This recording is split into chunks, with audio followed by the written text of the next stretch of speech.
What's up, y'all? Today, I want to talk about end range of motion. Doing some feet exercises, and I'm going to chat at you. So, one of my favorite ways to train is eccentrically lowering into a movement. If you don't feel capable or safe loading a certain movement, given a certain lift or a certain skill you're trying to train, lightening the weight and lowering into it is a great way of showing your body control, teaching yourself that you are capable of handling that weight.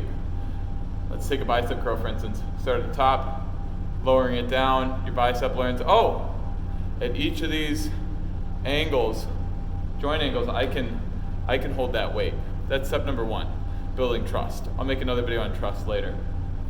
But once you've built that trust, it's time to test it. It's time to put it to the test. I don't know why I'm making these videos backwards. I really should be doing trust first, range of motion second, but whatever. So after we've got that trust, we need to start working. But you're not just going to slap a 60-pound dumbbell into your hand and start curling it. At the bottom, it's going to be too hard. Might pull something, might get a little injured, might overwork yourself. So we need to lighten the weight. This same business applies when you're trying to improve range of motion for a certain movement. I'll give you an example. My port-a-bras in ballet. I would like it if my arm could reach farther behind me. I'll demonstrate this later with the shoulder workouts I'm going to do. But I need to train my shoulder in that end range of motion to come back to me, to come back to this place where I know it's safe. Done plenty of Arnold presses, done plenty of flies. It knows it can live here. I need to teach it to come back. I'm not going to load it heavy. I'm going to load it so light it's insane. And I'm going to avoid, this is really important, I'm going to avoid any pain, any impingement, any skip that it does. You lighten the weight, or you go back and you try the weight again, or both. You go back, you reset, and you try it again. If it's not working, lighten the weight, change the modality, adjust the joint angle. These are all things that if you have more questions on, DM me or something, but I'll show you in a moment what I mean by lightweight. I'm going to use a lot of bands. So after this, after my feet exercises, I will demo a shoulder routine that I'll be using to improve my port-a-bras. I like to think of it as different muscles. You might be using the same muscles, but because they've changed joint angle, they respond completely differently. They're out of whack, they're out of sorts, they're in a different mindset.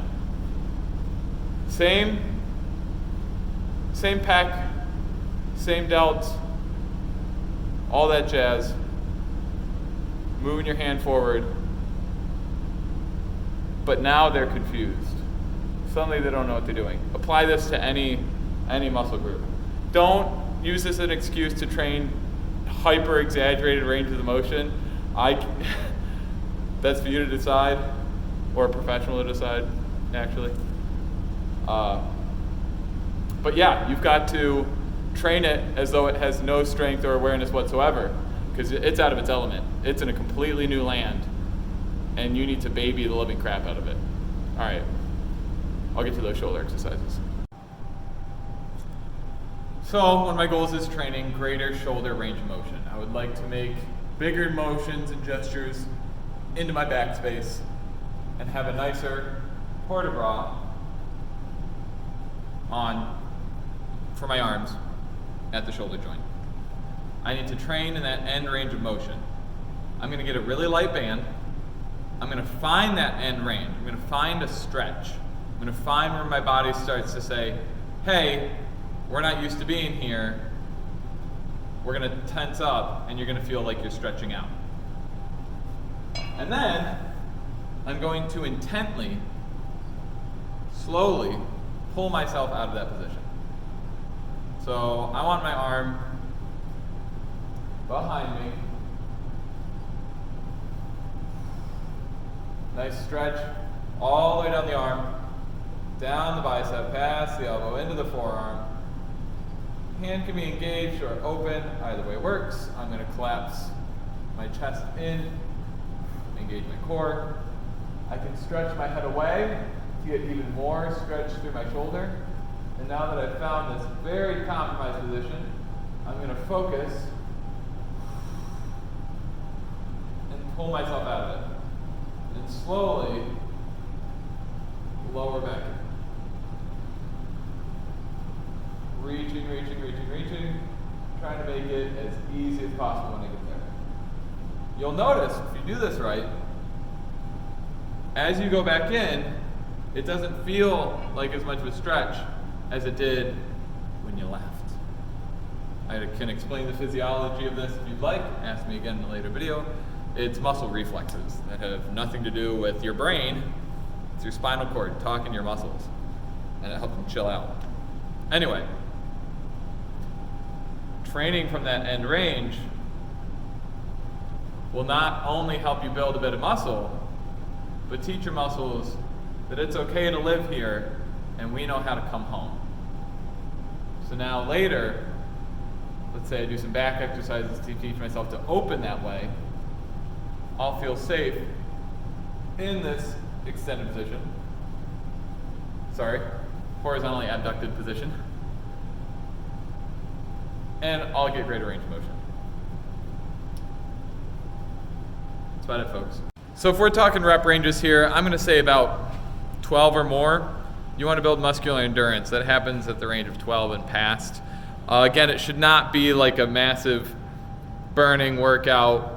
You're teaching yourself something. Your muscles are learning something. You don't need to cram it down their throat to get this message across. I'd rather see you consistently come to the gym or use that resistance band to teach yourself to do this motion than burn yourself out all in one session and barely be able to move your leg or your arm the next day. So, do not do this kind of stuff with your spine. I don't suggest it, unless I do suggest it later in a very specific manner. Be careful with your spine. We don't stretch our spines.